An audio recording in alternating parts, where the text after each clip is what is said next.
चीज़ें, अपनी प्यारी चीज़ें कोई किसी को नहीं देता, लेकिन अल्लाह ने अपना प्यारा महबूब अता फ़रमा दिया।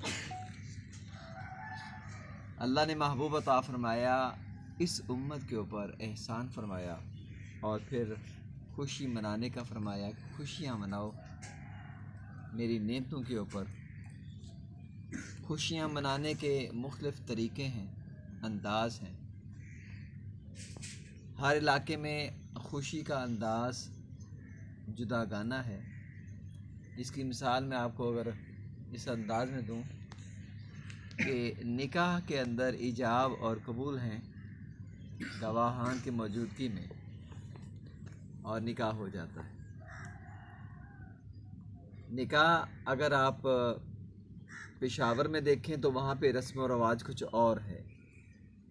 वहाँ पे लड़की वाले पैसे लेते हैं, उनका रस्म है, रवाज उनका। पंजाब में आए तो पंजाब में निकाह के रस्म और रवाज कुछ और हैं। दिन में निकाह होता है और हर इलाके में रस्म और रवाज चेंज होते हैं। यहाँ पे रस्म और रवाज और हैं। यहाँ रात के टाइम निकाह का ज़्यादातर शादी का प्रोग्राम होता है, लोग ज़्यादा मसरूफ़ होते हैं। रस्म और रवाज में मुख्तलिफ़ चीज़ें ऐड होती हैं। इलाके बदलते हैं, इलाके तब्दील होते हैं, साथ साथ रस्म और रवाज तब्दील होते हैं, लेकिन एक चीज़ मुश्तरक रहती है, इजाब और कबूल। बेसिक चीज़, बुनियादी चीज़ इजाब और कबूल है और गवाहान की मौजूदगी है। अगर ये नहीं हो तो जो निकाह है वो नहीं होता। ऐसे ही नबी अकरम सल्लल्लाहु अलैहि वसल्लम आप जब दुनिया में तशरीफ़ लाए तो खुशियाँ मनाने का फरमाया गया। अब खुशी मनाने के अंदाज़ और हरमैन शरीफैन की तरफ देखें, इजाज़ मुक़द्दस की तरफ देखें तो वहाँ पे खुशी मनाने का अंदाज़ कुछ और है, यहाँ पे अंदाज़ कुछ और। या यूँ सहाबा कराम के दौर में देख लें तो वहाँ पे जलसे जुलूस निकालने का दौर नहीं था या वो रवाज नहीं था। हमारे यहाँ जलसे जुलूस निकालने का रवाज है। रहा ताल्लुक़ खुशी मनाने में, हम लोग क्या करते हैं, हम लोग कुरान ख़वानी करते हैं, हम नातें पढ़ते हैं, हम ज़िक्र करते हैं, हम लंगर बना के तकसीम करते हैं और अपनी खुशी का इज़हार करते हैं। ये हमारी खुशी का इज़हार है। सहाबा कराम को देखें, उनकी खुशी का अंदाज़ क्या था।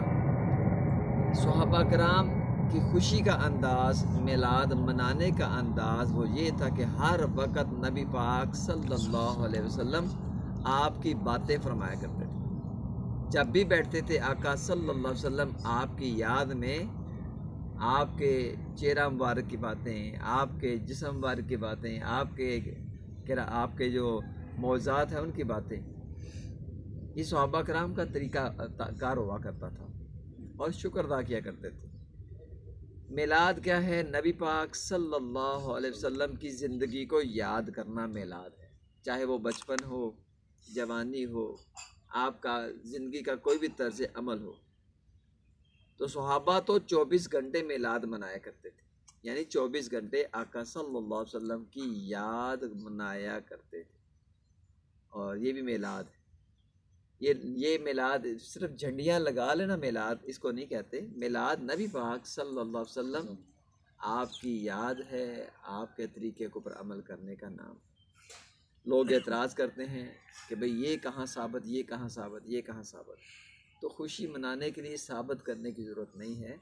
हर बंदे की खुशी मनाने का अंदाज़ हो रहा है, लेकिन बस ये है कि शरीयत के ख़िलाफ़ ना हो, शरीयत के ख़िलाफ़ ना हो। आप शरीयत के दायरे में रहते हुए आप खुशी मना सकते हैं। और ये खुशियाँ सहाबा ने भी मनाई, लंगर भी तकसीम किए और सहाबा कराम की ज़िंदगियों से भी ये साबित हैं चीज़ें।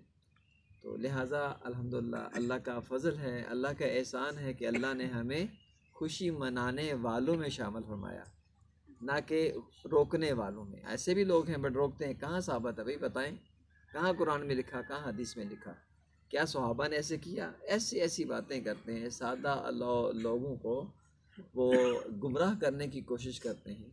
लिहाजा आप लोग खुशकिस्मत हैं, हम सब खुशकिस्मत हैं कि अल्लाह ने हमें मानने वालों में और खुशियाँ मनाने वालों में और मोहब्बत करने वालों में शामिल फरमाया। अल्लाह ने हमें तनकीद करने वालों में शामिल नहीं किया। अल्लाह ताला हमें नबी पाक सल्लल्लाहु अलैहि वसल्लम से सच्ची सुच्ची मोहब्बत और वफ़ा करने की तौफ़ीक़ अता फ़रमाए। अल्लाह हमारी आने वाली नस्लों को भी आका दो जहान सल्लल्लाहु अलैहि वसल्लम से बावफ़ा रहने की तौफ़ीक़ अता फ़रमाए। हमारी आने वाली नस्लों को भी दीन का प्रचार करने की, दीन की दावत आम करने की तौफ़ीक़ अता फ़रमाए। और काबिल सद एहतराम हैं वो दोस्त, वो अहबाब जो ये खुशियाँ मनाते हैं और खुशियों में शामिल करते हैं। अल्लाह सब की कावश को, मेहनत को अपनी बारगाह में शर्फ़ कबूलियत अता फ़रमाए। ठीक है।